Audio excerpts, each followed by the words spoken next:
The Acts of the Apostles, chapter 14, Paul and Barnabas at Lystra. At Lystra, there was a crippled man, lame from birth, who had never walked.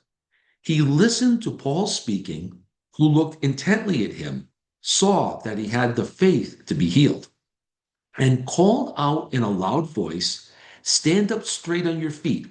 He jumped up and began to walk about. When the crowd saw what Paul had done, they cried out in Lycaonian, "The gods have come down to us in human form." They called Barnabas Zeus and Paul Hermes, because he was the chief speaker.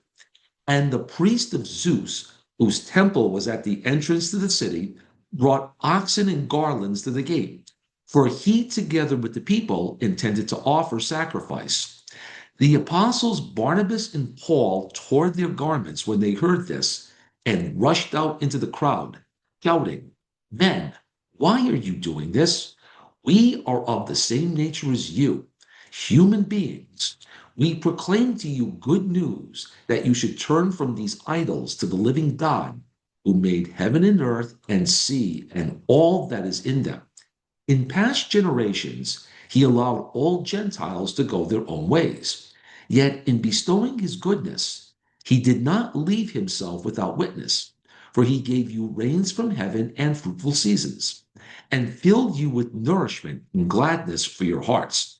Even with these words, they scarcely restrained the crowds from offering sacrifice to them. However, some Jews from Antioch and Iconium arrived and won over the crowds.